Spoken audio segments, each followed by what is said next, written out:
Hippocrate, le père de la médecine, n'a-t-il pas dit aux malades que l'aliment soit ton seul remède et demandé aux médecins de guérir sans nuire? Il faut imaginer quelque chose qui ressemblerait à un procès au tribunal. Le suspect incriminé se trouverait dans l'environnement. Il provoquerait le diabète, des maladies cardiaques et l'obésité. Mais on ne sait pas ce que c'est au juste. Peut-être que les gens mangent trop ou ne pratiquent pas assez d'activité physique. Peut-être que c'est une nouvelle tendance alimentaire. Ou tout simplement le sucre.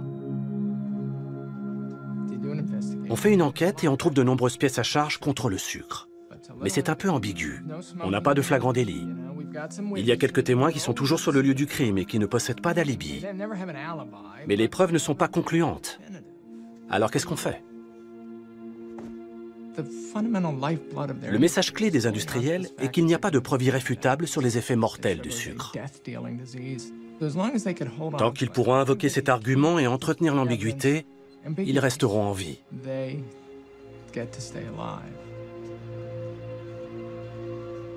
Le jour où les preuves seront concluantes, ils seront morts. Que pensez-vous de la relation entre le sucre et l'obésité, le diabète et tous ces problèmes de santé? Si je vous disais que le sucre que nous consommons tous les jours était en grande partie responsable de l'explosion de l'obésité dans le monde et de certaines des maladies les plus graves de notre temps? Et si je vous disais que le sucre créait une forte dépendance et qu'il se retrouvait dans bien plus de produits alimentaires que vous ne pouvez l'imaginer, vous penseriez que je dis n'importe quoi pour vous faire paniquer? Le rat, comme l'homme, lorsqu'il est exposé à une drogue, il est sensible à ses effets récompensants et donc du coup, il va chercher à reproduire l'expérience par son comportement. Or, ces rats, par exemple, ont une particularité. Les expériences de Serge Ahmed les ont rendus totalement accros à la cocaïne. Il faut dire que le chercheur leur en administre depuis des semaines. Ce sont des animaux qui ont développé une addiction à la drogue. Et donc on peut les considérer comme des toxicomanes. Des rats devenus cocaïnomanes. Mais en 2007, au cours d'une expérience, Serge Ahmed va faire une découverte incroyable. Une drogue encore plus puissante que la cocaïne. Et pourtant, surprise, on la trouve partout et vous en consommez au quotidien. J'ai préparé les seringues pour l'expérience. Et voici donc la fameuse expérience. Audrey, l'assistante, prépare de liquide. Dans cette première seringue, de la cocaïne diluée. Dans une seconde seringue, Audrey va mélanger de l'eau et cette poudre blanche du saccharose, autrement dit du sucre. Les deux liquides vont être proposés aux rats. Les animaux là que nous testons n'ont ni soif ni faim. Ils sont logés dans des cages avec de la nourriture et de la boisson à volonté. Donc ce qui les motive, c'est la recherche du plaisir. Le rat a donc le choix entre deux tuyaux. Donc celui de gauche est associé donc à l'eau sucrée et celui de droite associé à la cocaïne. Souvenez-vous, ces rats sont accros à la drogue. Ils en consomment dès qu'ils en ont l'occasion. Et lorsqu'il n'a que la cocaïne, en fait, il la consomme même pendant des heures. Et pourtant, alors que le rat commence par se diriger vers la cocaïne à droite, il change subitement de direction et vire à gauche, vers le tuyau d'eau sucrée. Et là, il boit. Donc là, vous voyez que les petits mouvements, en fait, c'est sa langue. Hein. Le rat se précipite avec gourmandise sur le sucre. Et quel que soit l'animal, ce choix se confirme dans 90% des cas. Un choix qui stupéfait Serge Ahmed. Nous cherchions à démontrer la puissance addictive de la drogue, et c'était la cocaïne à l'époque, et en fait, nous avons découvert la puissance addictive du sucre. Et vous avez été surpris? Et nous avons été très surpris, et d'ailleurs, beaucoup ont encore du mal à croire à ce résultat, d'accord ? Même si maintenant, il est bien reproduit et répliqué dans plusieurs laboratoires. Pour le chercheur, pas de doute, le sucre agit comme une drogue pour le cerveau. Mais ce que l'on sait, par exemple chez les fumeurs qui essayent d'arrêter, on sait que la plupart qui s'abstiennent, en fait, se rabattent sur la nourriture et d'ailleurs prennent beaucoup de poids. Et les nourritures qu'ils consomment, en fait, c'est surtout des nourritures riches en sucre. Le sucre, 8 fois plus addictif que la cocaïne. Ce produit nous empoisonne. Et il a été ajouté insidieusement dans tous nos aliments, à toutes les étapes de la chaîne de production. Et la question c'est, Pourquoi? Le professeur Lustig est aujourd'hui reconnu dans le monde entier pour son message anti-sucre.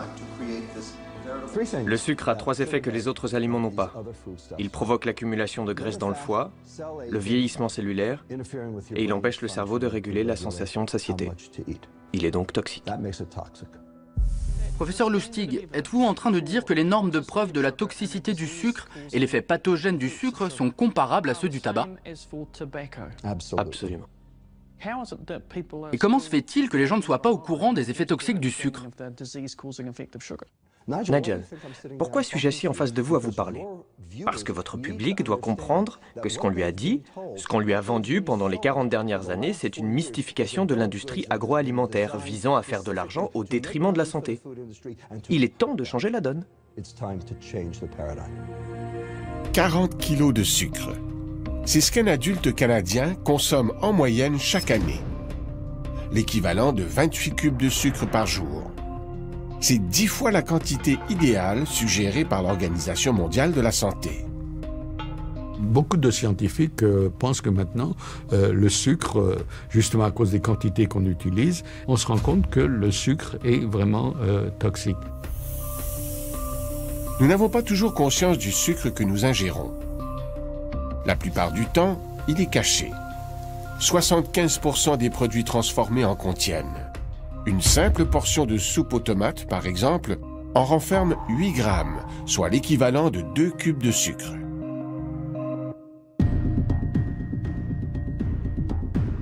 En 40 ans, le sucre est devenu l'ingrédient phare de l'industrie agroalimentaire. L'appât avec lequel on séduit le palais et excite le cerveau. Cet emballement pour les cristaux blancs a eu de graves répercussions sur la santé publique. Lorsqu'on regarde l'épidémie d'obésité qui a commencé dans les années 80, le seul nutriment dont la consommation est parallèle à la prévalence, la fréquence de l'obésité, ce sont les sucres. Les autres n'ont pas de corrélation, ni le gras, ni les protéines, ni même les calories. Quand on essaye d'estimer la consommation de calories dans la population, puis avec l'obésité, il n'y a pas de lien. Même s'ils ont mauvaise presse, les sucres, qu'on appelle aussi glucides, ne sont pas tous identiques sur le plan nutritionnel. Certains sont plus nocifs que d'autres. La rapidité avec laquelle ils font grimper la glycémie, c'est-à-dire le taux de sucre dans le sang, constitue un indice important, car les variations brusques sont à éviter. Les fibres et les amidons sont des sucres complexes, qui généralement ne brusquent pas la glycémie. Présents dans les céréales entières et les pâtes, leur structure se compose de longues chaînes de molécules. Les enzymes de l'intestin doivent donc travailler entre 2 et 3 heures pour les briser en petites unités. Ainsi, la glycémie grimpe sans soubresaut. À l'inverse, on retrouve des sucres simples. Le sucre de table en est un. Les enzymes défont leur structure sans difficulté. Alors le sucre se retrouve dans le sang en quelques minutes. Donc, ça va avoir un impact beaucoup plus rapide sur le corps humain. Et ce qui se passe, c'est que si il y a en trop grande quantité, ça va causer des problèmes. Alors que les sucres complexes, c'est quelque chose qui est beaucoup plus lent. Donc, le corps a plus la chance de se mettre au diapason. Pour l'organisme, le sucre idéal est celui des fruits, le fructose. Si le corps l'apprécie, c'est justement parce que le fructose ne produit pas de soubresaut dans le sang. Dans un fruit, le fructose est amalgamé à l'eau, aux fibres et aux autres nutriments. Ce mélange ralentit l'absorption du sucre et freine son arrivée dans le sang. Vous avez beau manger une vingtaine de fruits par jour, vous n'aurez pas d'effet néfaste et même un effet protecteur au niveau de certaines pathologies. Alors que si vous sortez ce fructose de l'aliment et vous en faites un sucre libre, un sucre qui est libéré finalement de sa matrice d'origine, bien, ça arrive très rapidement au niveau de l'organisme. C'est justement ce qui se passe avec le jus de fruits. Dépossédé de ses fibres, ce n'est plus un fruit, mais une boisson sucrée qui donne peu de répit à l'organisme. Aujourd'hui, le sucre utilisé par l'industrie ne provient pas des fruits, mais plutôt du maïs. Au début des années 70, on a découvert un procédé industriel capable de convertir la fécule de maïs en un sirop riche en fructose, le HFCS. En fin de compte, le sirop de maïs à haute teneur de fructose est très bon marché. Et ça, c'est un des gros problèmes, justement, c'est que c'est tellement bon marché qu'on en met partout, que l'industrie en met partout, ça remplit bien. Ce sirop liquide contient jusqu'à 60% de fructose. Les fruits, eux, en contiennent 1%.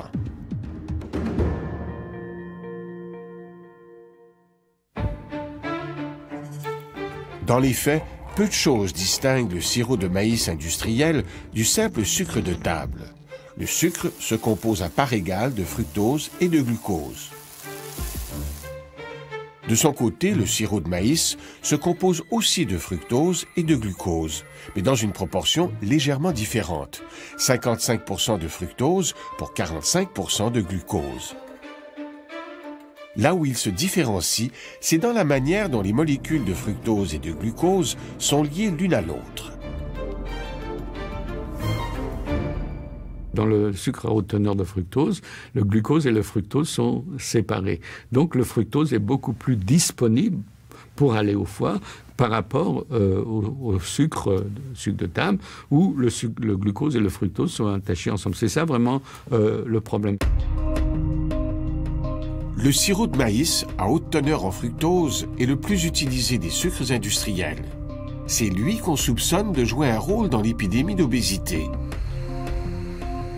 Les produits industriels riches en fructose sont nombreux, mais ils sont prédominants dans les boissons sportives, les boissons énergisantes et surtout les boissons gazeuses. Ce cola contient 40 grammes de sucre. Une dose massive de glucose et de fructose s'apprête à déferler dans l'organisme. Il faut surtout se méfier du fructose. C'est la partie dommageable du sirop de maïs industriel. Concrètement, c'est comme si cet homme mangeait 10 cubes de sucre. Le glucose et le fructose suivront un parcours différent. D'abord, le fructose. Aussitôt arrivé au foie, il est fait prisonnier. Les cellules hépatiques sont pratiquement les seules à pouvoir le métaboliser. Une partie du fructose est emmagasinée sous forme de glycogène, une grosse molécule d'énergie qui sera relâchée lors d'intenses exercices. Ce qui est dommageable pour le foie, c'est lorsque le fructose est converti en graisse. Dans les cellules hépatiques, le fructose entre en contact avec une enzyme. Aussitôt, la synthèse du gras s'accélère. La production de gouttelettes de graisse double. Lentement, les cellules se gorgent de gras. Alors, quand il y a trop de gras dans le foie, on peut voir apparaître ce qu'on appelle de la fibrose, c'est-à-dire des dépôts de substances cicatricielles, en quelque sorte comme s'il y avait une plaie dans le foie. Et cette fibrose évolue éventuellement vers de la cirrhose, c'est-à-dire une défaillance des fonctions du foie. De son côté, le périple du glucose est différent. Il passe rapidement à travers le foie pour se retrouver dans le sang. À ce moment, la glycémie augmente. Tout surplus ou manque de glucose menace la santé des cellules. Pour rétablir l'équilibre, le pancréas sécrète une hormone, l'insuline. L'insuline agit comme une clé. Elle permet au glucose d'entrer dans toutes les cellules pour leur fournir de l'énergie. Parfois, le récepteur est obstrué. Le glucose peine alors à entrer dans certaines cellules. C'est ce qu'on appelle la résistance à l'insuline, une porte ouverte sur le diabète de type 2.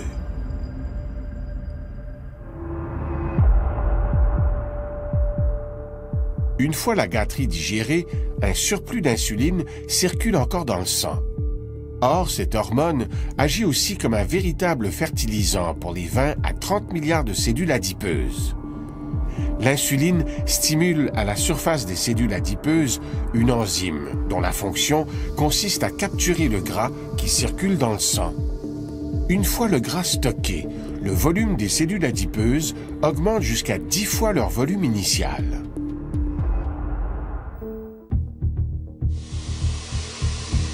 Lorsque des molécules de sucre circulent dans le sang, elles ont tendance à se fixer aux protéines, comme à l'hémoglobine par exemple, la spécialiste du transport de l'oxygène dans le corps.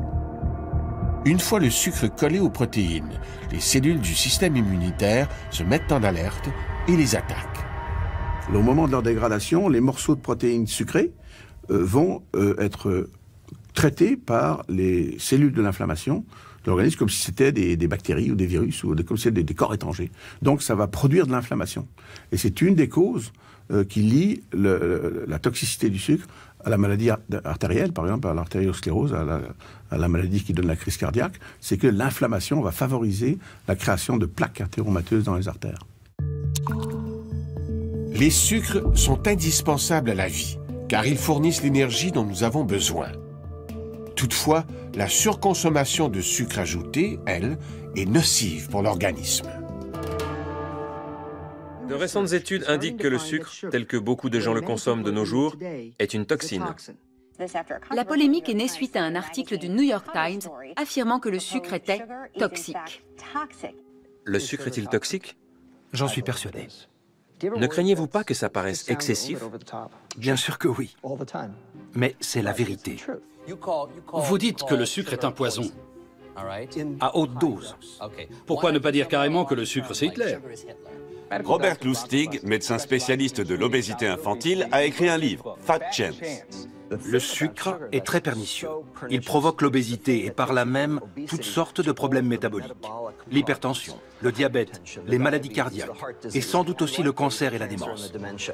Aujourd'hui, un tiers des Américains est atteint de stéatose hépatique, une maladie qui avant 1980 n'était même pas répertoriée. C'est la plus grande épidémie dans l'histoire de l'humanité.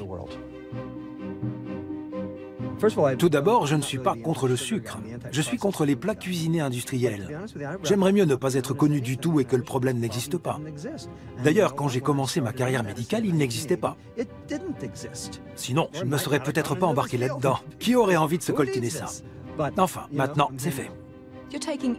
Vous remettez en question tout ce qu'on a appris sur le manger sain ces 30 dernières années. Oui, parce que ça ne marche pas. Vous dites qu'on doit être désintoxiqué. C'est une plaisanterie? Non, pas du tout. Il ne faut plus vendre de coca aux mineurs. Si les parents veulent que leurs enfants boivent du coca, qu'ils l'achètent eux-mêmes. Ce qui me désole, c'est de ne pas être critiqué sur un plan purement scientifique. On peut avoir un débat scientifique, pas de problème. Ce qui me dérange, c'est qu'on dise que je ne suis pas crédible, que je suis un fanatique. Un fanatique agit au nom de sa foi, ce n'est pas mon cas. Je me base exclusivement sur des faits scientifiques. Je ne fais pas ça par plaisir, mais parce qu'il n'y a vraiment pas le choix. C'est un sujet très polémique. Et pour s'y attaquer, on a besoin de quelqu'un comme Robert, un chercheur qui soit reconnu dans les milieux universitaires. Robert l'a fait, et il se débrouille très bien. Il est pédiatre endocrinologue, et il y a une dizaine d'années, il a constaté que le sucre était un problème crucial dans l'alimentation moderne. Il a donné une conférence qui a fait un tabac sur Internet. Elle a dû être vue 4 millions de fois. C'est un orateur très charismatique, un peu comme un prédicateur fondamentaliste. Vous refuseriez catégoriquement de donner une bière à votre enfant. En revanche, vous n'hésitez pas à lui donner une canette de coca. Les scientifiques sont mal à l'aise avec l'assurance qu'il affiche. Ça ne correspond pas vraiment à ce qu'on attend d'un chercheur. On souhaite qu'il mette en avant ses doutes, qu'il pointe les lacunes dans les données et discute des éléments à charge. Pourtant, on a besoin de quelqu'un qui parle et fait avancer le débat, comme Robert.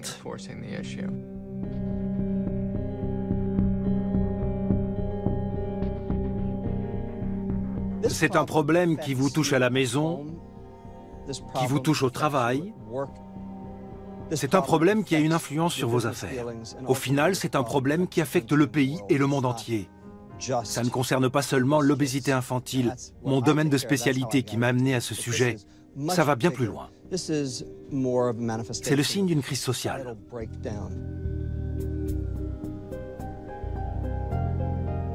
Vous savez peut-être qu'en 2011, l'Assemblée générale des Nations unies a déclaré que désormais, les affections non contagieuses telles que les maladies cardiaques, le diabète, le cancer ou la démence touchaient non seulement les pays développés, mais aussi ceux en voie de développement.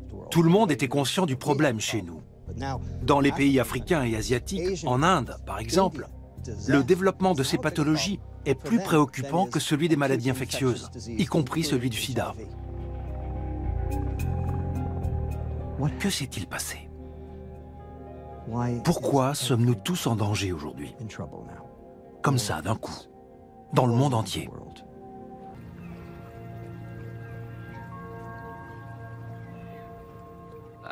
Je suis l'exemple type de la personne qui a suivi tous les régimes préconisés en Occident.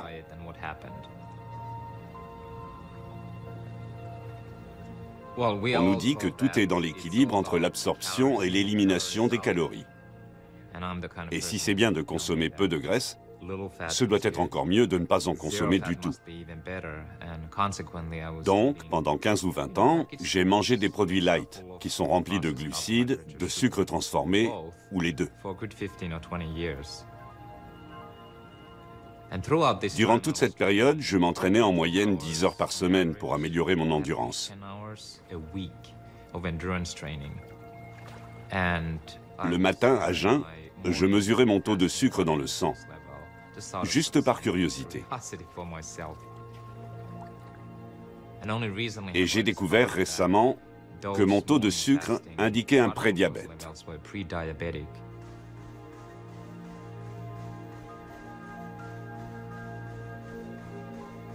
Il ne consommait même pas les pires produits. Il mangeait des flocons d'avoine et des barres chocolatées. Ce qui n'est pas génial, mais ce ne sont pas des cookies ni des crèmes glacées. Malgré tout, il avait un prédiabète. Qu'est-ce que ça doit être pour les gens qui ont une alimentation nord-américaine typique? Il est la preuve vivante que l'activité physique ne change pas vraiment la donne. Tout est dans l'alimentation. Si vous êtes une personne normale et que vous ne faites pas 10 heures de sport par semaine, quel est l'impact sur votre corps, sur votre santé? Sachant que moi déjà j'ai failli devenir diabétique.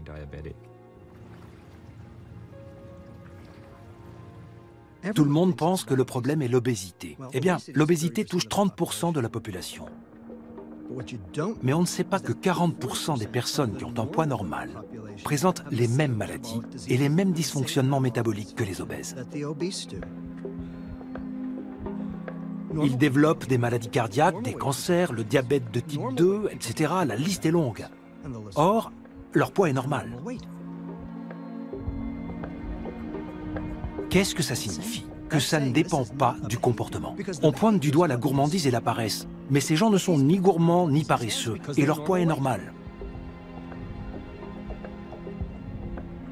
Si ça ne dépend pas du comportement, il doit y avoir un autre facteur. Et tout le monde y est exposé. Tout le monde est en danger. Voilà un argument totalement différent. Je ne crois pas que l'humanité soit victime d'une épidémie de perte de volonté. Nous sommes des êtres normalement constitués, mais nous vivons dans un environnement qui nous pousse à consommer des calories et du sucre.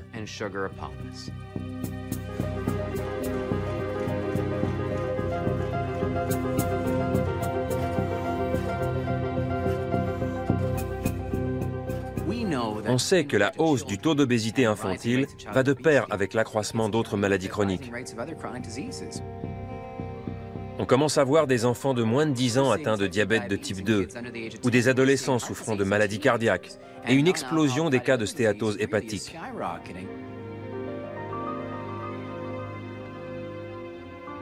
Les patients qui développent un diabète ou des maladies cardiaques à l'adolescence ont très peu de chances d'arriver à l'âge de 70 ans.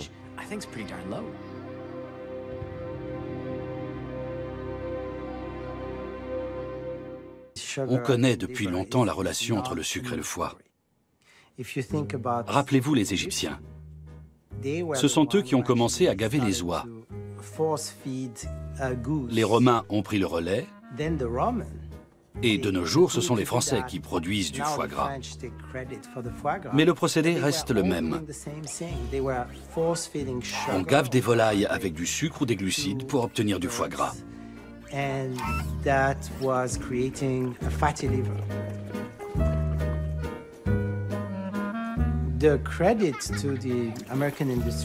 L'industrie américaine reprend ce principe.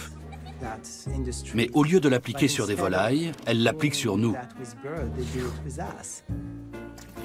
Toutes ces boissons, ces sodas, constituent un gavage agréable dont on n'a même pas conscience, mais qui n'en produit pas moins les mêmes effets que la fabrication du foie gras. Ces produits sont de formidables instruments parce qu'ils nous procurent du plaisir. On n'a pas l'impression d'être gavé.